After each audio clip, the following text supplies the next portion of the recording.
In the criminal justice system, collaborations this big are rare. But when lyrical legends and platinum producers join forces, the expectations are sky high. Detective Taurian B and Detective First Class Regg investigate how Nas, AZ, Foxy Brown, Nature, Dr. Dre, and the Trackmasters built the firm, only to discover that power, ego, and glossy production might have been the real culprits. This is Case 269, The Firm. Order in the court. Welcome to another episode of Rap in Order. I'm First Class Regg. And I'm Taurian B. Man, it's been almost a whole month. I thought it was a month. We recorded in September.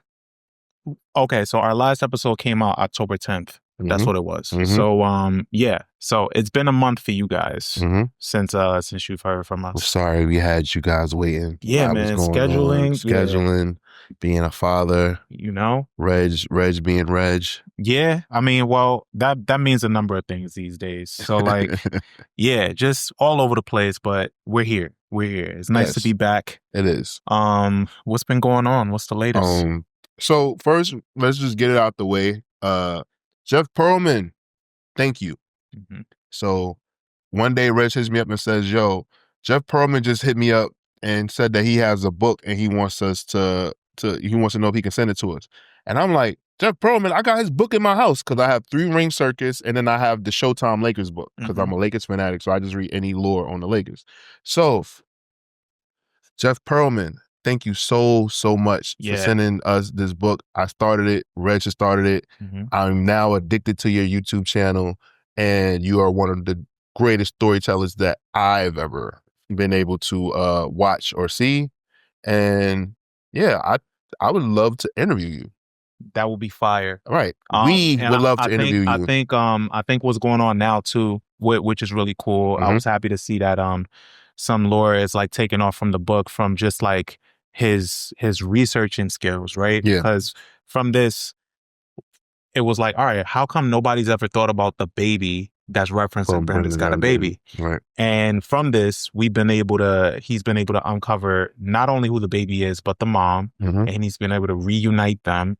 And all of those clips are going on like viral on TikTok of him talking about it. So you can look that up. But I highly recommend the book. I mean, I'm about midway through, and just the guy's research skills is incredible. He interviewed over 600 people. Yeah. And that's like his spiel when he interviews when he talks about his books. Yeah, I mean, shit, that would be my spiel too. Talking to 600 people about like, just to bring a story together, like it's insane. So shout out to him, man. What he goes through for like to interview people is hilarious. Like he tells the J.R. Ryder story, like how he just pulled up at his house. Like he went to J.R. Ryder's house to interview him, and like it like he could have got shot. Yeah, that's you know, like he went into Oakland to like that neighborhood. I forgot the name of it, but the neighborhood where like Tupac is from, and like where he lived with his mom, and like it's one of the most dangerous places that you can go. I want to say it's called the Jungle or some shit. That's that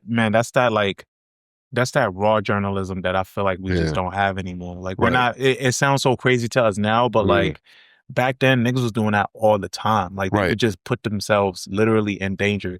Even back in the day, like for something like the weather, like they would be out there in the middle of a hurricane, in the thick of it. Like, like we're here. This is what's happening. Yeah. So again, thank you, Jeff Pearlman. I think it's criminal that Winning Time was canceled after 1 season. I know that like they took your story and like they just kept going, but I think that they should have kept telling the story, especially because the show fucking ends on the Lakers losing. Yeah. That blew my mind. Yeah. But yes, I'm like over the moon that you reached out to us to read your book and review it. And when me and Regg are finished, I think that we should like do an episode dedicated to reviewing his book. It's well worth it. Yeah. But it was like an honor that you sought us out and wanted us to read your book, Jeff. Like I think that's dope. Like this is probably like this is up there with the Swiss Beats interview for us. Yeah, absolutely. So thank you. Absolutely. You know, so hopefully you will be on that episode when we'll reach out to you and we'll get that going. But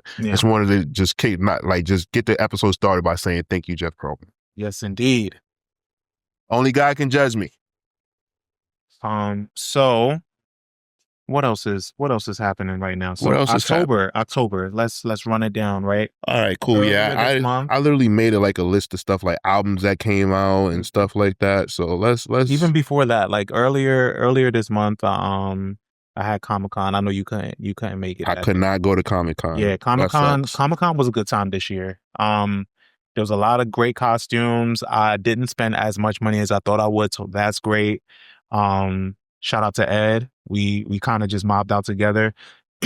Ed bought some cool shit. I bought some art that I got to figure out. I keep just buying art and I'm just like, yo, fuck it. I'm just figure out where to hang it. Yeah, man, frame it, hang it. Yeah. So I want to be more intentional next year though for when I go and like actually go to some panels. Okay. Because there was some cool ones. We just didn't make it to it because it was just so packed. Okay. Yeah, but Comic-Con, all in all, it was cool. What else? The movies. I saw one battle after another. Yeah, I saw one battle after another. I really like. You wanna know what sucks is when you leave a movie and you really enjoy it. Yeah. Telling people like, yo, I enjoyed it so much, blah blah blah. So obviously, because I'm a parent, sometimes me and Sarah can't see movies together because one of us has to go when the other one has the baby, vice versa. I know I took Mav to see Superman, but I'm very realistic in the fact that I got very lucky that day that I got to see Superman. Yeah. So Sarah went to go see it and she kind of fucking hated it. She didn't like one battle after another? She said that it kind of just felt like she said that it kind of like felt like it was kind of like pandering.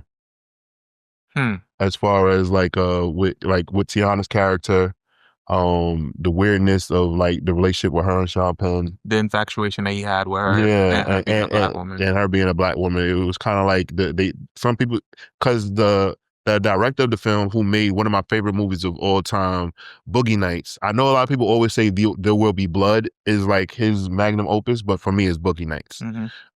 But you know, his wife is from Saturday Night Live, Maya Rudolph. Oh yeah. So they were saying that he has like a black woman fetish, and he was living out his black woman fetish with this movie with Tiana. And then also my mom also kind of didn't like it. My mom was like, "So you mean to tell me she just goes up to Sean Penn and tells him to jerk off on their first interaction?" I was like, I mean, maybe they already knew each other. They didn't tell that backstory, and I don't know, but like, I think it just sucks how people like were picking it apart, and I was like, "Yo, it was a good movie though." Yeah, that movie was that was a really good movie. I think it's bigger than, I think just the fact that it was a good twist. It was a good twist on the story for him to be like, you know, this guy that's like trying to get integrated into basically what's like the Ku Klux Klan of like, you know, of that time frame. The all-white Illuminati. Yeah. He basically is trying to get integrated to that. And it's like, oh, what if there's a twist that he's actually infatuated with black women? So I thought it was just a good twist to the story. I thought it was great. I thought that Sean Penn did a great job. I thought Tiana did an impressive job. Leonardo DiCaprio was fucking Leonardo DiCaprio. Goated. I thought Benicio del Toro killed it. Insanely good. I also thought, what is Shorty's name?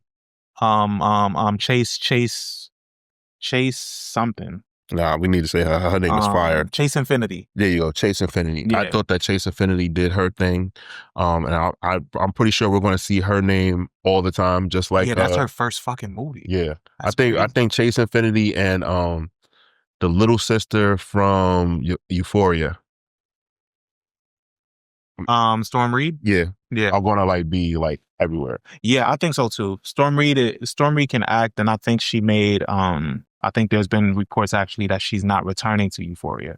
I think it was a good decision for her. Yeah, probably because it's like they took. I mean, because if I'm not mistaken, it's going to be them in college, so I guess like she won't be at home interacting with them anyway, so it'll work out. Yeah, so it's fine. But, it'll work. But all in all, I enjoyed it. But a lot of people hated the movie, and it kills the excitement for yourself when you go up to somebody and like, hey, I really enjoyed this movie. Then they tell you all the reason why they hated it. It sucks. I hate that. Yeah, I mean, I still really enjoy it. So we'll see. Hopefully, when it makes its way to TV, I'll check it out again from my home.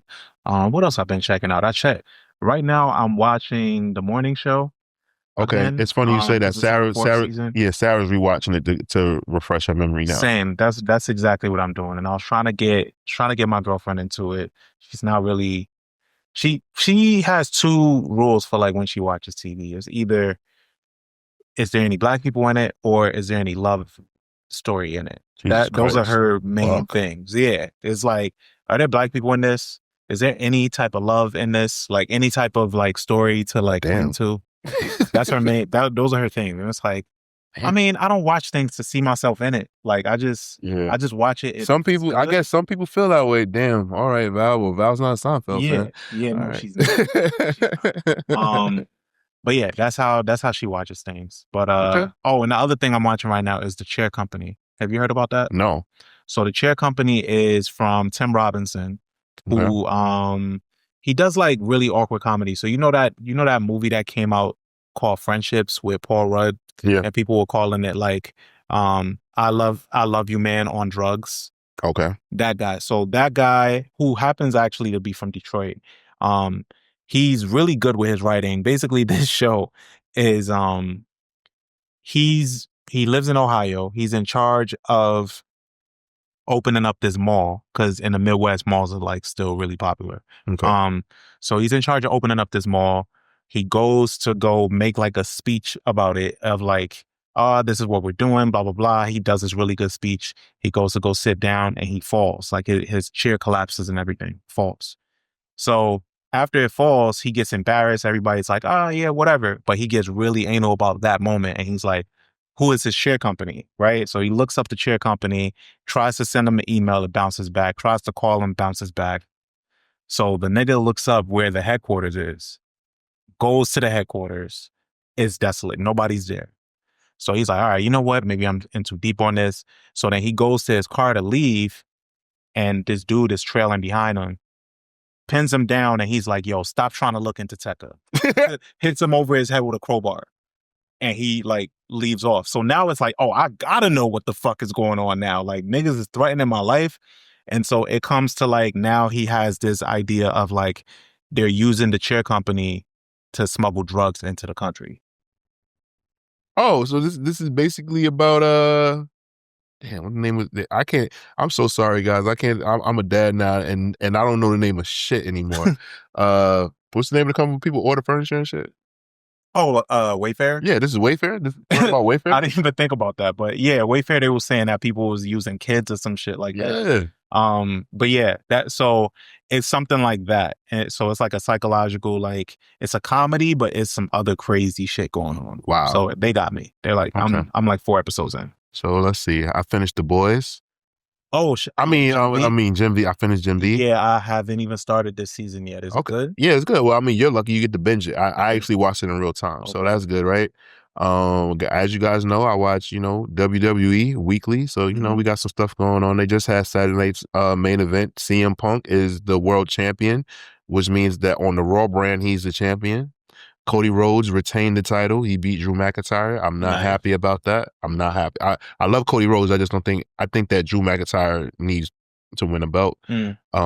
Jade Cargill beat the shit out of Tiffany Stratton. And she is the new women's world champion. Like, nah, beat the dog shit out of Tiffany Stratton. Like, nah, like I'll show you later. Like, she beat the dog shit out of Tiffany Stratton. So that was cool.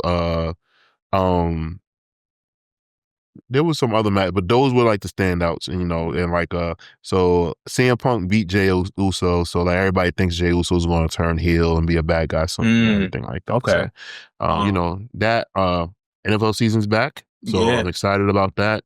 On wrestling, real quick though, shout out to Eli. Eli's like really into wrestling again. He went to go check out West Side Gun. West Side Gun had this event. He went to Hills Have Eyes. He went to it and he said it was super, super unorganized. Like it was really, really, really bad. What did he think? So like, I'm sorry. The matches themselves, he really like he had a good time with that. But like, I wish I knew that. I would have told him to buy the fucking vinyl. Oh yeah. I think he bought some merch or whatever, but yeah. All right. But he said he had a good time despite all of that. But I thought it was cool that he actually he went. So West Side Gun, Smoke DZA, and a few others started their own wrestling promotion called Fourth Rope. So what they do is like pretty much they can have they have all wrestlers except for WWE wrestlers come in because other wrestling brands, like they're contracted, like they can go place to place or whatever. But WWE, like, you belong to them. Yeah. So West Side Gun, you know, it's a hip hop twist. Like, they could do a lot more of their merch, and like a lot of the money is like given to them in a better way, because West Side Gun literally does this as a passion project. So I can imagine, because you want to know what's funny? It was supposed to be the Thursday before Halloween. It was supposed to be October 30th. Yeah, and they pushed it back. They pushed it back. Guy came to New York just for that, but had to go back on Friday, so he missed it completely. Damn. So it's funny you say that, because Guy was going to get my merch, but you know, it didn't happen. Shout out to my cousin Guy. But it's probably unorganized, because West Side Gun, he does everything independently. So like even with him, like even like with his rap shows, they're kind of unorganized. Like it's kind of like chaos or whatever like that. But he just deals with it, and like, you know, he just powers through. Like the fact that they tried it, like they didn't check the weather and had something in the place that they were having by Six Flags. Right. It's kind of crazy. Yeah. So yes, shout out to Eli. You know, I mean, he enjoyed himself. So yeah, he still made something out of it. Yeah. Took some photos and everything like that. So see what happens. That's dope. But yes, NFL season's back. My Giants season is already over. Cam Scatterbull broke his leg, and it went and his ankle, and it was turned sideways. Saw that shit. Yeah, bro, it fucking sucked, man. You know, it is what it is. Hopefully Scatterbull comes back strong next season. I don't know. They said he's okay though. They said like it's not like a career-ending injury. You know, guys are coming back from compound fractures now and shit like that because of technology. Yeah. Season's shaping up pretty interesting. The NBA is back, and we got the Tres Leches Lakers. My Lakers, baby. Yes, Austin Reeves and Luka Doncic. And the other white guy are doing great. It's gonna be interesting when LeBron comes back though. I think what people don't understand about LeBron is LeBron isn't like a ball dominant player. No, he models his game after Magic. Yeah. So I think he's gonna have to like fit in even more. And it's funny because we're talking about LeBron fucking James here, right? But I think that he's probably going to have to like take a role like where he just kind of fits in where he can get in, and like just like do the other pieces, because him and Luka Doncic on the floor, to me, has to keep every team honest. Yeah. Because of what the threats that they pose. And if we have these guys really stepping up like they are right now, like I think we're good as long as motherfuckers stay healthy. But I think even if he scales it back, he's still LeBron. Like, so cameras are still going to be on him. Oh yeah, for sure. I just feel like JJ Redick deserves a lot of credit, because people were like laughing when the Lakers hired JJ Redick, and he's looking like a fucking genius right now. Yeah, because he's way too like, he's very about the game. Yeah, for him to not get the respect. Yeah, you know, Wemby is looking like a creative player. He's playing really good. Like it's ridiculous what Wemby is doing. Out the gate. Yeah, bro. Like he's getting like 7 blocks a game and shit, and still scoring 30. Insane. Like he like the combination of his skill is like something that's never been seen before. So you know, there's a lot of cool things happening in the NBA this season. The Dodgers just won the World Series, and I think arguably the greatest baseball game I've ever seen in my life. Yeah, like that was a really good baseball game 7 that they played. I didn't think the Dodgers had a chance to win, and they came back and did it. So shout out to the Dodgers. Congratulations. They beat the Toronto Blue Jays. I wasn't following baseball that well, but how's Mookie Betts doing? Because I know he... so it's crazy. So at the beginning of the season, we thought that he was like, you know, like withering away, disappearing. Yeah. And I guess they got control of it, and we didn't hear about it anymore. Yeah. That's like the last thing that I heard about it. And then I'm just seeing that he's like fine again. Yeah, bro. Like, I'll be honest with you, I don't know. Like, it beats me. I will say that he did say that, like, you know, because he didn't hit the ball that well. His offense wasn't really that good. And I do think something's going on with him. I just think that they got control of it and like kind of like stop the story. So I think I personally think that's what happened. I think he still has to address what's going on, but I think that they were able to get it under control, and maybe this offseason he'll probably be able to get some answers that he was looking for. Okay. So, you know, that's that. And music. Let's talk about music, man. Yeah. Let's get into it. So even to cast a wider net on that, I know the Grammys should be being announced soon. Right. I know I And we typically always talk about this on the show of like coming up to the Grammys of like our predictions and stuff like that. But I have some thoughts in mind on like some albums that I know I want to have that will have some recognition when it comes to the rap albums. Yeah. Okay. Give me it. So there's Alfredo 2. Okay. There's the Clips album. Okay. I think that's going to be a tough bet in itself. There is, I don't know if any of the Mass Appeal releases get touched, but I think as far as rap albums this year, it would be cool to see Slick Rick nominated. It's not happening, but yeah, that would be cool. It would be cool as fuck. It would be cool. Who else you got? So I mean, you said my two of my albums that I picked. Chance the Rapper Starlight definitely has to be on that list. Yeah. What would be nice for me if DJ Premier and Rock Marciano's the coldest what is it? The coldest profession ever. The coldest profession. Shout out to Premier. Got on there. Shout out to Premier. And then let's see, Balloonerism by Mac Miller, his posthumous album. Yeah. If he gets nominated. Yeah, even getting nominated. I think that album was one of the probably. I'm not a fan of posthumous albums, but that's one of like the best posthumous albums that I've ever heard. Okay. Like an album that was released at like I get it. I guess the bright side is that it was complete before he passed.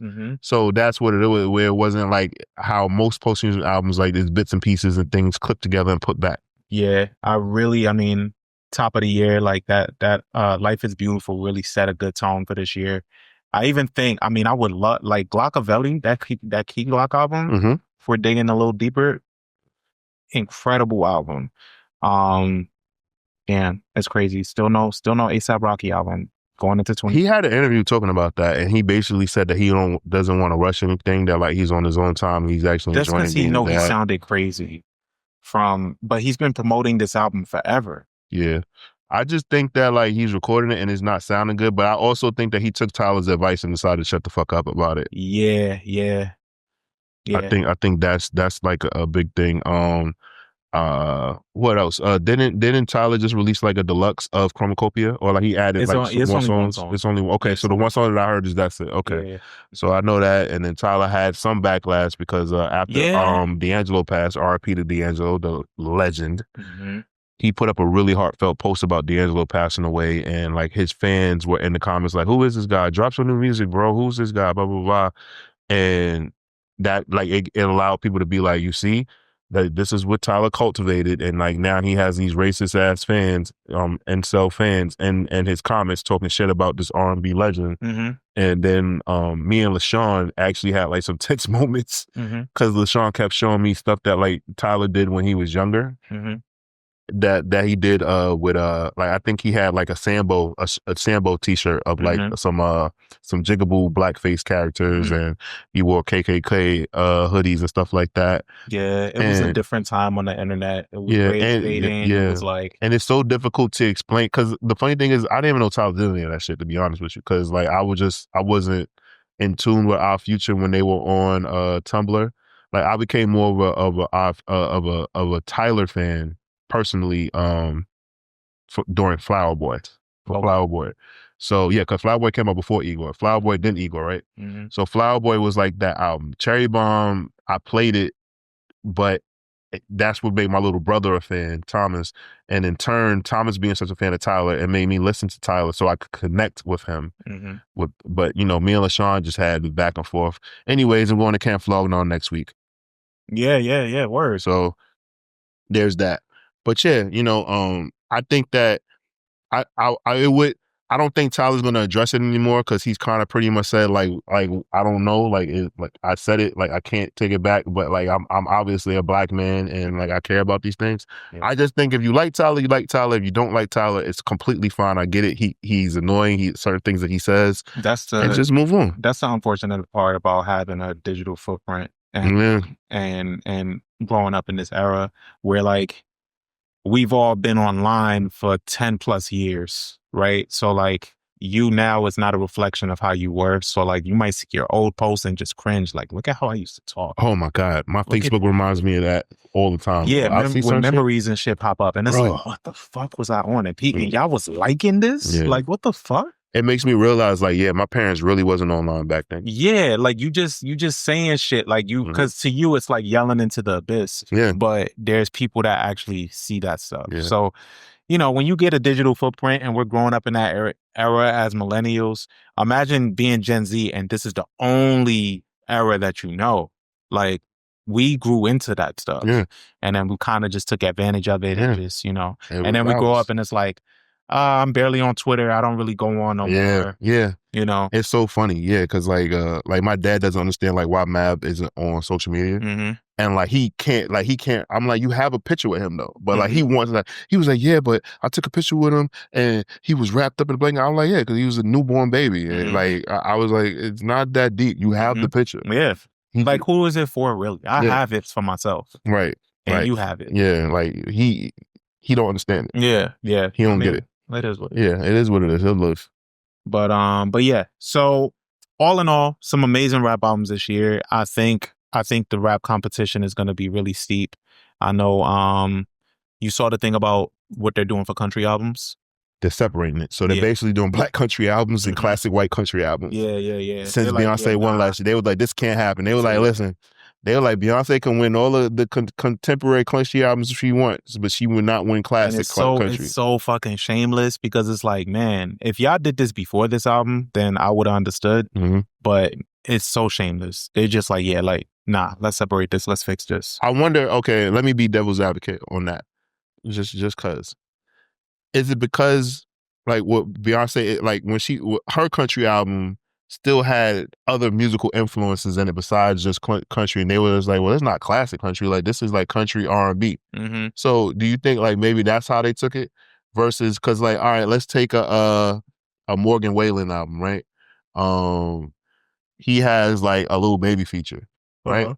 And I think he's gonna get like a Drake feature on his next project. So do you think like they will put him in classic country, or do you think they will put him in the contemporary or the updated urban country or whatever it's called? Nah, he's gonna go in classic country. Okay, cool. I think so. Okay. I just think I think it's just a blatant attempt to separate it because she seemingly opened the floodgates and put people like Shabuzi and a Tanner Adele on a pedestal now, and she opened the floodgates for them, and so they're trying to stop the gates from opening too wide. Okay, that's all. Got it. I just like I said, I just wanted to be devil's advocate with that. But yeah. So in all, we will take this and just pivot into today's album. So when you mentioned this album. When you mentioned that you went to do this album, I was like, wow, I literally don't think I've listened to this album since it first came out. Like, and I remember listening to it with my brothers and this being like an event because this was like a supergroup in a sense. And it was like, it was a supergroup. It was artists that all existed in their own way before they came together. So you had the attachment of Dr. Dre. And then you had Nas, who a year prior released It Was Written, right? So and Trackmasters. Yeah, and Trackmasters. So it was like holy shit. It's like the Avengers coming together. Right. And this album, you know, people expected more than what it gave at the time. And I just wrote like a tidbit here that I'll read to our listeners and viewers. When the firm was announced, because we're talking about the firm, when the firm was announced, which consisted of Nas, AZ, Foxy Brown, and Nature after Cormega's exit, it sounded like rap versions of Avengers.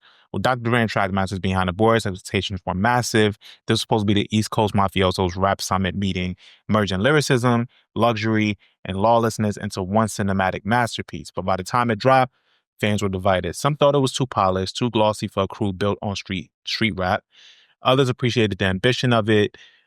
This was rap trying to level up and find that middle ground of like also sounding exuberant, expensive. You know, decades later, and also a note on that, October 21st was the day that this album was released. So it just had an anniversary of the release. The album still feels like a time capsule, like the height of the 90s, rap sophistication, and the moment Nas decided to test how far rap could stretch without, you know, losing the grit of it. Dr. Dre's involvement gave it like that West Coast feel. with these New York MCs. While they brought that verbal density, it peaked at number 1 on Billboard's R&B and hip hop charts and number 2 on the Billboard 200, selling nearly 150,000 copies in the first week. Mixed reviews aside, it remains a fascinating quote unquote what if in hip hop history. And what if, they actually stayed together? What would have came of that? Would we have had any more solo pieces from them within the group, or would they have just wrote this out and gave us more, more to digest? Oh, we would have absolutely got solo pieces from them because Foxy Brown and Nas alone were too big of superstars to not. I also think that the reason why it didn't work was because Cormega wasn't a part of the group anymore. Obviously Nature is a great rapper, but I just don't think that he fit because because he wasn't originally a part of the plan. It just felt like everything was kind of like dialed in. It didn't feel like they actually worked together. I think it was an idea versus like them like actually like coming together and like making this like what it was supposed to be like a thing. It just felt like, oh, we should do this, but it just didn't work out. And that's the unfortunate thing, because if you're going to be okay, Slaughterhouse. The reason why Slaughterhouse worked for a small amount of time was because those guys actually became a group and worked together. Mm-hmm. Like Nas knew, like, all right, I got another album I got to work on after this. AZ, had a career that he was trying to get going. And Foxy Brown was, Def Jam was funneling a lot of money into her. And like Nature was trying to get his career going. It just didn't go nowhere. Mm-hmm. But, and that's no disrespect. But I just feel like, okay, I want to scale this back. I was in Atlanta a couple weeks ago, and my cousin Ashana Ayers, who I admire very much, right? And she's also a Queens native, so like just say that she's Queens all day. Like she was like, "Oh, what's going on with you? How's everything going with the podcast?" And I was like, "Oh, everything's going good, actually. We're getting ready to do, the next couple episodes, she was like, "Oh, what albums did you pick?" And I was like, "Oh, we picked The Firm, and we're gonna do Mobb Deep's The Infamous." And she was like, "Oh, 2 classics." And I was like, "No." I was like, one, you can argue. I was like, she was like, "What? The Firm is classic." She was like, "That's your generation." I was like, oh. Well, I was like, not about my generation. I was like, no one thinks that The Firm is classic. I was like, I've never heard you say that. Yeah. And then she was like, "What? No, Phone Tap." I was like, "All right, tell me another song from that album. Tell me." She was like, "What?" And then like everybody else in the household was like, "Wait, Taurian kind of got a point." And then it became like a discussion about that time period, because I was the youngest. Besides Maverick, I was the youngest person at my cousin's house. Mm-hmm. So everyone else is 40 and up.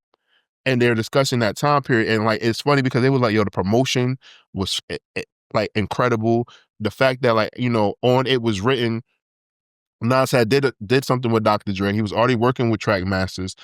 There's the song Affirmative Action on It Was Written, that where they came up with the concept for The Firm. Yeah. So it was anticipation because that song was so good, right? Mm-hmm. So everybody, they just couldn't believe. They was like, "What?" And then Foxy had Letter to the Firm. Mm-hmm. So everybody was like, "Yo, this is great." Like, this is, but I think Steve Stout, right? Because Steve Stout was kind of like the person, like the general manager that kind of put everything together for The Firm. Mm-hmm.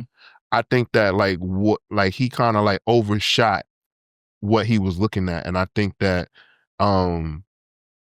it just was a matter of the execution, what they did with this project. Because number one, a lot of the shit that like they was doing, like you could tell like they didn't watch like a lot of mafia films, and I'm big on mafia films. Mm-hmm. So like even like the opening, when like they're kind of recreating like a Bronx Tale and Goodfellas, when they're like, "When I was a kid, I always I always looked up to the gangsters, or I always looked up to Esco." And it's like, it seemed like obviously everybody's seen Scarface, but Scarface is not Italian, he's Cuban. Mm-hmm. So it seemed like they were like mixing all of these mafia films and trying to bring like a mafioso rap to it. And it's like, damn, like they didn't get it right. But if you have but we have examples that did get it right. Only Built for Cuban Links.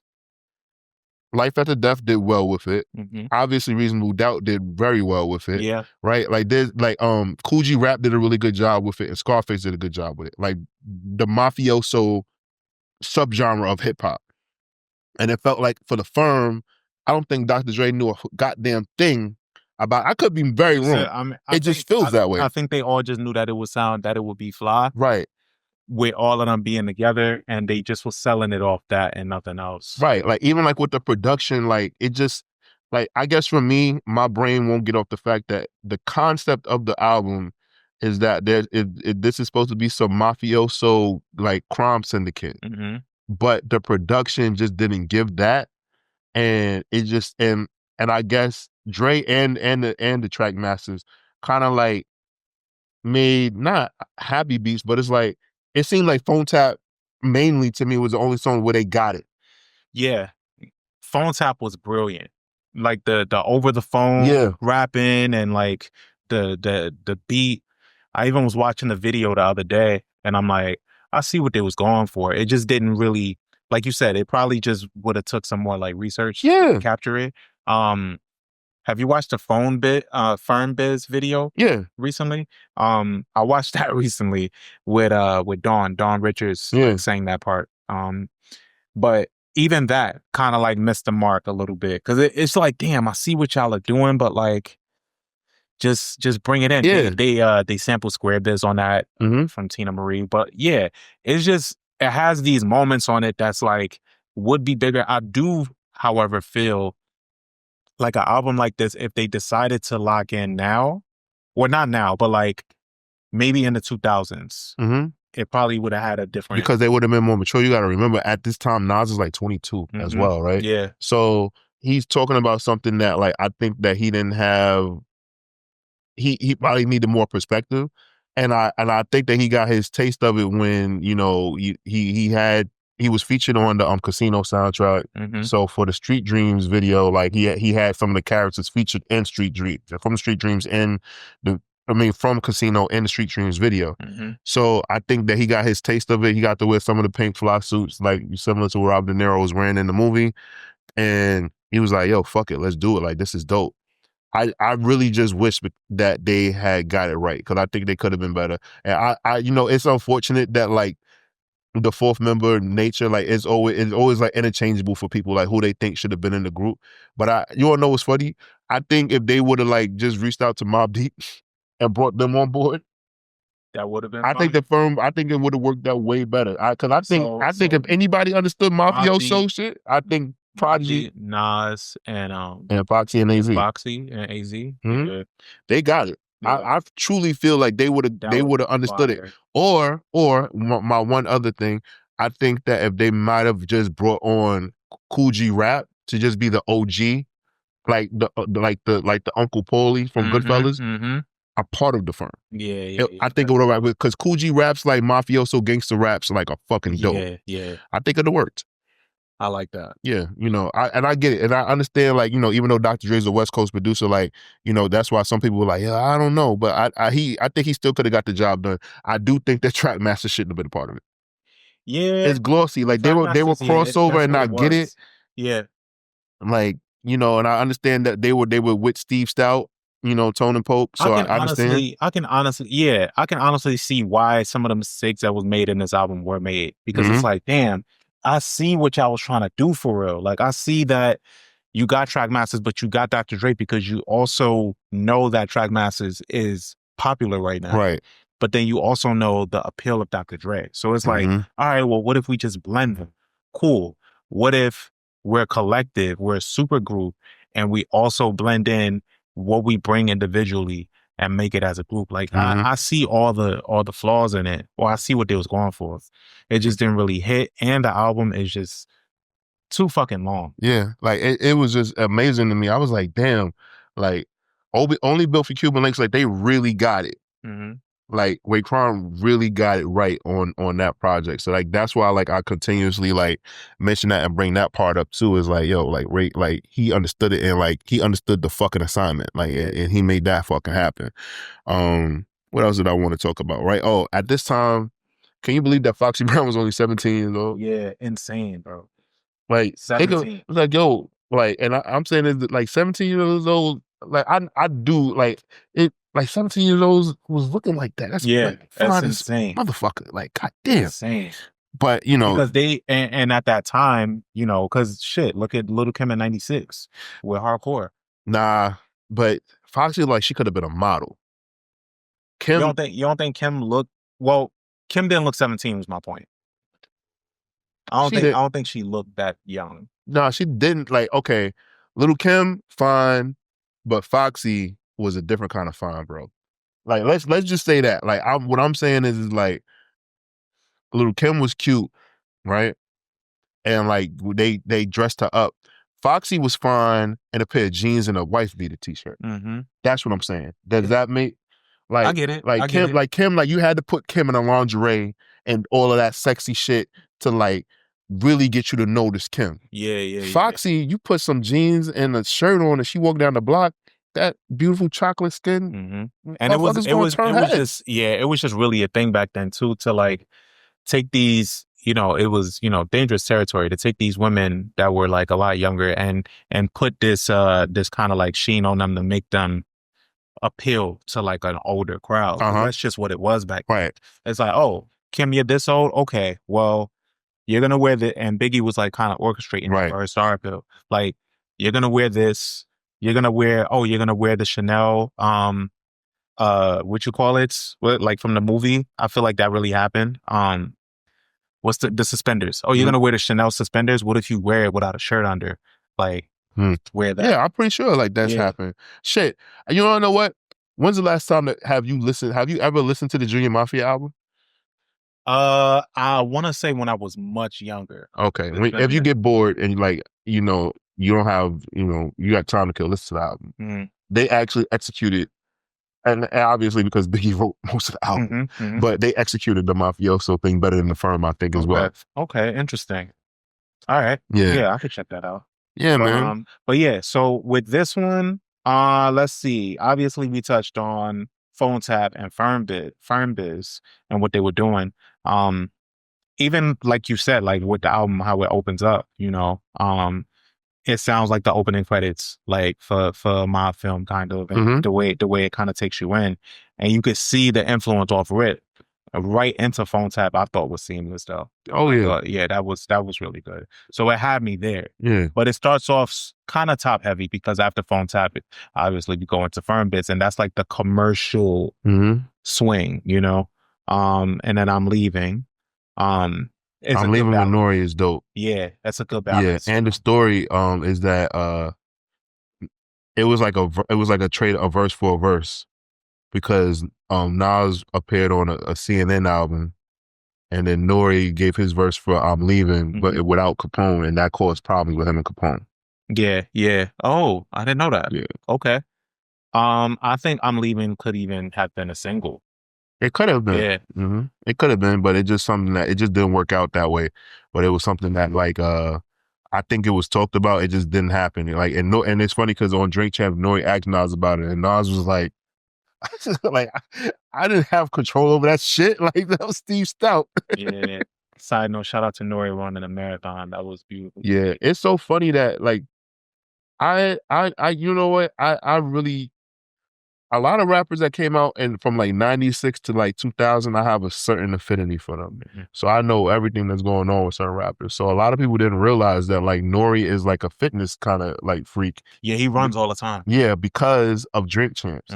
Like Johnny, and shout out to Johnny, and Shat was like, yeah, Nori running the New York Marathon wasn't on my bingo card. And I was like, yo, Nori like runs all the time. He has a run club. So like I just thought that was interesting that like so many people found out that like Nori does that. To me, it's more fascinating that Nori has hair again. Like, fuck that he runs. Yeah, but and like good hair too. Yeah, like it looks good. Yeah, so like, you know, I thought that was pretty interesting and pretty funny. But you know, it's just something that like it is really dope to see, because you remember that infamous picture where like Nori like is like looks like he's pregnant and he's wearing all his jewelry, and like one of his jewelry is a Newport box and shit. So I actually think that is pretty dope. Fucking haunted him. Yeah, I think he hates that photo. Yeah. You know? I want to shed light on Firm All Stars. Okay. That's the Nature solo joint. Right. Okay. Think of that. That's not that. It was cool. Like, it wasn't something that like I like that like stood out for me. And it sucks because Nature gets shitted on so much, right? But his Banned from TV verse is fucking iconic. Yeah. It's the one line, really. It's the one line. You think so? Yeah, I think so. But what is it? I get pussy with my father's features. I get pussy with my father's features. Yeah. I think it's that line that's like, oh, okay. But the verse is good. I think the verse is dope. It's just that also he got the short end of the stick because in this group, we know all of these people. Like, we know them. We know now. We know Foxy. We know AZ. Like, he just... And then Dr. Dre, like, we know it was kind of like, where this nigga come from? Yeah, who is this nigga? Like, with glasses on the fucking cover. And he just looks shoehorned in on the cover. Yeah, he does. So he got the short end of the stick. I was happy that they gave him a solo because it was like, all right, that's cool. He can kind of earn his stripes. It was supposed to. And his rap name is fucking dope. Yeah, Nature. Nature's a fire rap name, bro. Yeah. I fuck with it. Yeah. You know. You want to talk about? I'm going to tell you some of my standouts. Mm-hmm. Obviously, Phone Tap. Yeah. Amazing, cinematic, right? Execution, concept. Firm Biz, slick, is catchy. You know, felt like it was that was like Foxy's show. Like she shot on Firm Biz. Biz. Okay. On Firm Fiasco, you know, AZ and Nas, I feel like they glided. Mm-hmm. You know, it was synergy right there. Like I really wish that Nas and AZ would just give us an album. That's what I want. Mass Appeal. Do that. Give me a Nas and AZ album. Sorry. Right. I'm Leaving that we just finished talking about, you know, a street confessional. One of the few projects on this album, one of the few songs on this project I feel like has a lot of replay value. Fuck Somebody Else, I thought was pretty like dope. Yeah. Like I thought that's one of my favorite ones. And then Throw Your Guns. And Throw Your Guns is solid. Yeah, Throw Your Guns is solid. Half a Mil.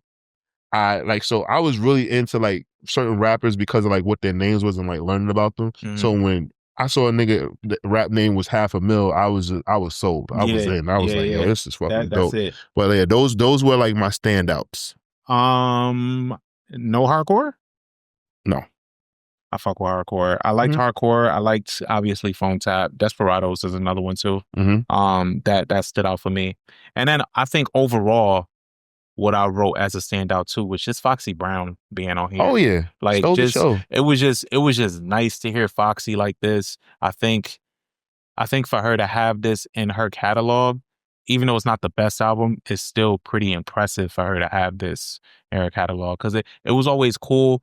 Even I think when we was growing up in general, the women in rap when they showed up on albums like this and just songs with all the guys, they would show the fuck out. Regardless if they wrote it or not, they would show out. Do you think that was by design? For sure. Okay. Before I even get to the other part. I mean, shit, perfect example is like how Kanye built Monster around Nicki Minaj. Yeah. Like to give her that moment. And that's a selfless part of creating, right? Because there's no ego in that. It's like, it's kind of like he did for 2 Chainz. Right. It's like, yo, I built this around you to have the moment, you know, and I think they used to do the same for women in rap in the 90s all the time. Yeah. Listening to this, like, obviously, for me, Kim is always going to be like the top and like I think arguably the most influential female rapper for the landscape of what rap is now. I don't want to say, because some people be like, how could you say that with Queen Latifah, MC Lyte, and Roxanne Shante, and Salt and Pepper? Like, I know that those queens, who they are, right, and they're Mount Rushmore. Yeah. But for like what we see now, from 96 and beyond. Yeah, from 96 and beyond, and like, you know, how like pretty much like, you know, women like taking control of like their bodies and like how like things like the subject matter of what's rapped about. I always give Kim that credit, right? But then also with Foxy, it made me like realizing like want to start championing Foxy more. Is like what she did was like she was like the queen of stealing the show, because there's so many songs that Foxy stole the show. Do you think Foxy and Kim not getting the same recognition on the same wavelength has anything to do with colorism? No, I think it has to do with who each of them like. So Kim is always going to be affiliated with Biggie. Yeah. And I really don't think it's colorism. Okay. I think it's less about colorism in that sense, and it's more so that like Kim kind of like never left the spotlight. in a sense, like until like later in her career. Yeah. Like Foxy, it was like she blew up and like it was great, and then like it's kind of like she became not like it's like she didn't become a crossover star. Like Kim literally became, I know what it is, a crossover star. Like Kim was doing campaigns with Versace. Yeah. Like basically, like, you know, like it's like Foxy kind of stayed just in hip hop. Yeah. And Kim became this crossover icon. Like the minute she was at the MTV Awards and had that one titty out, and Diana Ross touched that titty. Diana Ross touched that titty. Yeah. Touched that titty. Touched that titty. It was out of here. Yeah. Like, and so truthfully, like that's the also how what has. I think that's a good point, but I think also what has something to do with it is Emil. The fact that Jay-Z took on Emil instead of leaning toward Foxy at that time, I think had a lot to do with it too. I think if he because he said he did that purposely. He said he wanted to like bring somebody else up, you know, and I think he just wanted to separate himself from the Foxy well, thing. Because he didn't have a piece of the pie with Foxy. Yeah. So with Foxy, like she got her deal. You know, her cousin was Clark Kent, R.P. Clark, and he wasn't making money off of her. So he was like, yo, I gotta get another chick. But I think and pretty much, yeah, Emil was light-skinned Foxy Brown. She absolutely was, but Emil didn't have the work ethic. Like that's the story. Like we always hear the jokes like, yo, what happened to Emil? Like, and you know, not the same as Half Emil who appears on the album, Emil, the female rapper. That's on Can I Get Her? Nobody knows who we talking about. Major Coin. Yeah. So, you know, I just think that that was something that Jay-Z tried to do and Emil just didn't want it. I'm pretty sure like her version, she hasn't given her side. So Yeah, all I know is like she has like small interviews. 300 NDAs on her back. Yeah. Like she's giving like small interviews and she just said like, you know, she was a mom and she wanted to be home with her kids and her family, and I get that and I respect it. But I do think if Jay could have gotten a piece of the power with Foxy, or like if Foxy would have been signed to Rockefeller versus I don't even know how that's the story I would like to know. Why wasn't Foxy Brown signed to Rockefeller from jump? Yeah. I would like to know that, because and then she had her second bad at it and then the hearing thing happened. Yeah, right. Yeah. And so, you know what I'm saying? Like, and it just never worked out for her again because of health reasons, her ear. But yeah, Foxy Brown could have been, if Foxy would have been next to Jay the way how we really wanted, she's out of here. Yeah. Like, it's like, you know, the early part of her career gets associated just a little bit though. Yeah. You know, just with a couple songs here and there. But Kim, but that's what I'm saying. Like Foxy was cool with Jay, she was cool with Nas, but like she didn't have that under the wing kind of thing, and Foxy kind of stood on her own, which was kind of dope. You know, she was just signed to Def Jam, and Def Jam really had something going, right? Doing it herself, right? But unfortunately, she didn't have that, and she wasn't as big as a crossover star as Kim became. Like Kim was in fucking teen movies and shit like that. Like she was in Can't Hardly Wait. She's All That. Like, you know what I'm saying? Like shit, she was walking with Donatella Versace. Yeah, bro. Like that's what I'm saying. Like, so for Kim, that's why she became more of an icon than Foxy. Foxy kind of stayed pigeonholed in hip hop, whereas I feel like Foxy was doing that shit too though. Like she had some looks like that. But she didn't do it first. Okay. Kim was doing it first, and Foxy was getting those looks. But it wasn't. If she would have been a Rockefeller, it would be completely different. I don't care what nobody says, because Dame probably would have got her like some campaigns. Dame was very close with fashion models and shit like that. Naomi Campbell and all of them. Like it just would have looked different. Like and I think Dame had like a fashion magazine at one point. Yeah, bro. Like it's something like things would have been different. But you know, the cards fell how they fell or whatever like that. You know, so but it is what it is. But to circle back to our original point, like Foxy definitely held her own with the guys, and she was super, super entertaining to listen to. And that's no different on this album. I think she's just one of the standouts on this. I think where this album suffers is, you know, is the focus point, right? Like I think you have a lot of these rappers, you know, they didn't really have a blueprint for what they were doing. I think they just had an outline, and then they just tried to fill in the space. Yeah, it just all sounded good, and then like, you know, we hear so many stories about, yo, we was gonna be a group, we was gonna do this, and like this was the one that actually like came to fruition. Yeah, but it just fell flat. Like it just didn't work out. Another highlight on this is AZ absolutely shows up. Oh yeah, he shows up on this album, yes. and I guess the problem Cruz. The problem isn't the rappers on this album. No, it's not. It's not the rappers, because they all really rap. Like they all do their thing. I think it was the A&R of the album. Yeah, kind of failed then. Yeah, it's the production, it's the merge between Dre and track masters that you think is gonna sound great. It sounds great on paper because they're two poppin' producers at the time. Right. It just sounds great, but it just didn't hit. It didn't land. Yeah, everybody did what they had to do. And even so, you fast forward to a song like Full Circle from King's Disease, where they all reunite and they all rap and they sounded great. You know, it's just evident. I thought that it would put the fuel to like have them maybe do something again or try to, but that was it. That's it. Yeah, that was it. And I'm good with that. Yeah. Because I also think now them all being veterans and stuff like that, some of them know their worth, know what to ask for, know how to get money out the budget. And I just think like, you know, I'm pretty sure Foxy asked for some astronomical number. I'm pretty sure AZ, you know, probably, you know, wanted some piece of the pie in nature and shit like that. And it just probably, the money probably just didn't make sense. Nas probably was looking at all of them like, yo, you ain't worth what you asking for if it was in your pocket already. Word. You know? So Nas is the only nigga out of all of them that just is still, he found a real second wave. Like, second or third wave. Third. At this point. Yeah. This is his third. And he locked the fuck in. Hairline good. He cut it. He grew out locks, cut it. Hair still good. Like he's fine. I envy that nigga, bro, with that. Like, yo, bro, getting you to get to a certain age and just be like, yo, I can grow a fro. What?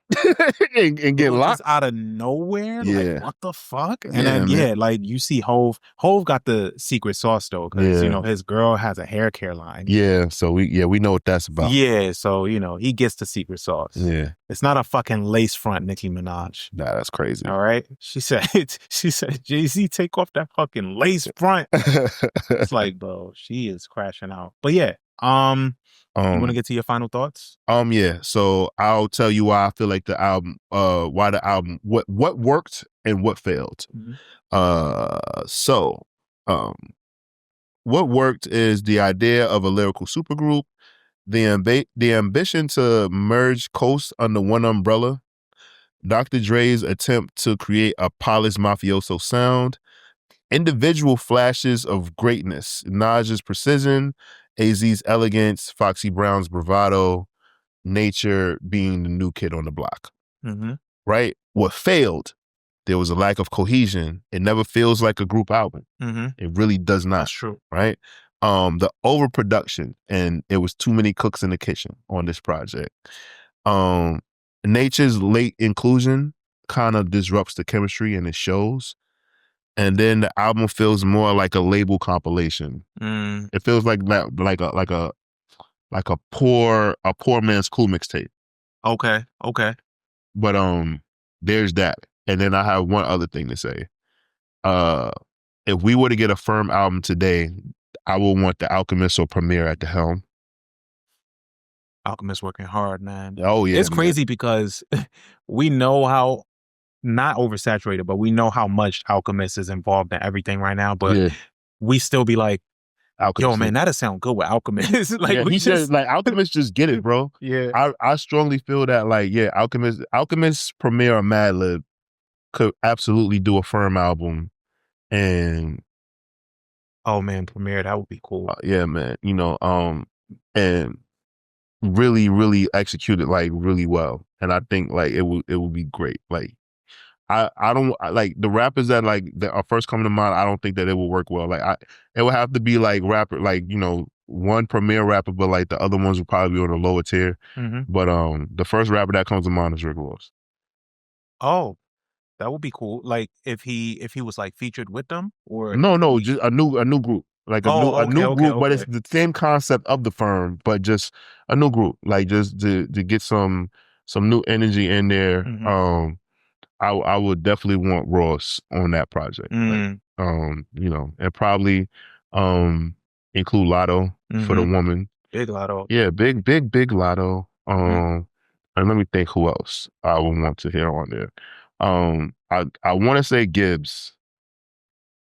Oh, Gibbs and Ross, that would be cool. Yeah, they wouldn't, by the end of the album they would hate each other. They wouldn't get along. Yeah, but, and Gibbs will be on it. Yeah, the competitive energy for that will be really good. And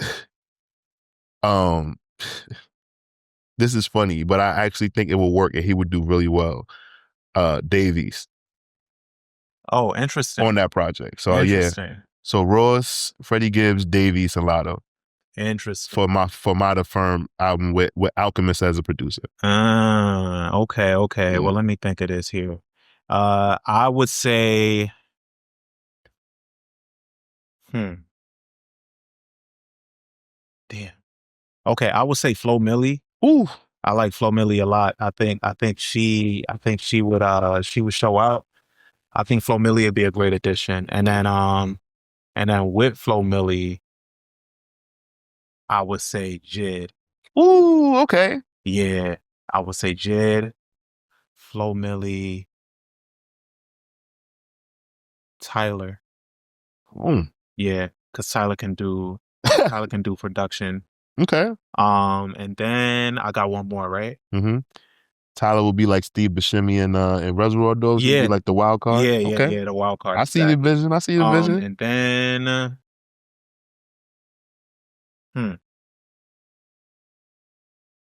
He missed Tyler the Creator, guys, not Tyler. Yeah, not Tyler. From Tyler, I just had to think about that. Like, yo, they gonna think he talking about Tyler. Yeah. Like, what the fuck? Damn, that's tough. Offset. Give me Offset. Okay. Yeah. Okay. Give me Offset. Yeah, like it's updated, and I think since the Firm album, Mafia culture has been more ingrained in pop culture and in Black culture. So I think that they will understand the assignment better than the guys on the Firm album did. They could look it up. They have creative teams to do all of that stuff, to do a real rollout. Right. Shit. Yeah. Cool. What? Good. Yeah. Actually, take out who's the last person I just said? You said. Well, I'll take out. You know what? You'll take Offset out. I'm gonna take Offset out. I'm gonna put Doechii. Oh, I would love to have two women. Yeah, two women. Two women, two guys. Because I would love to have a machete flow between two women. Okay. We have yet to have that. I know. I just need two women like rapping back and forth. Like having their own We Gonna Make It. Okay. I like that. I would love that. Okay. So I'm gonna get into my rating now. I give this album a 2 out of 5 waffles. Phone Tap alone gets them two waffles. Yeah. And then the rest of the album, like I said, it just wasn't. It just was executed poor. On paper it sounds great, but when you get the album, it's just not what it is. But it is a stamp in history, right? And I think that speaks volumes, right? Because typically bad albums don't get remembered. Yeah, they get forgotten, right? Yeah. But this album, the conversation always comes up, and people always want to say, "Yo, it was a classic, right?" Because people love it. What if? Yeah. Yeah. So I think like that speaks volumes about this project.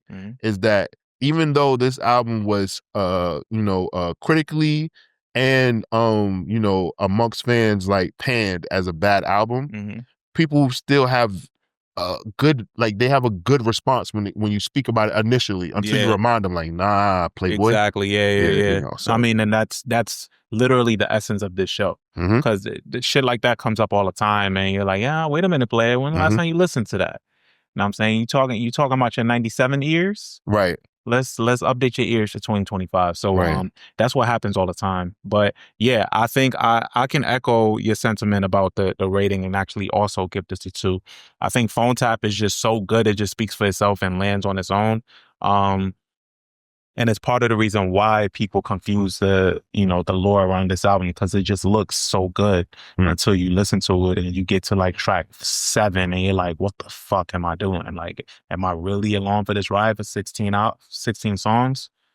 It's around there that I typically kind of just like back out of the album. But a lot of things I already said that work for this album.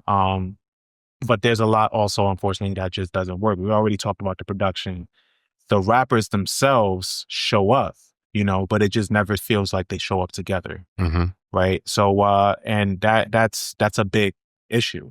So that alone, you know, I'm comfortable with it too. I think you guys, like we said, this album came out in 97. That's almost 20 years ago. It's fucking crazy. No, that's over 20 years ago. That's almost 30 years ago. So I think you guys owe it to yourselves to just listen to this album, see how you feel about it, and let us know what you think. I'm First Class Regg. And I'm Taurian B. And we're out of here. All right, we'll catch you guys next time. Dun dun.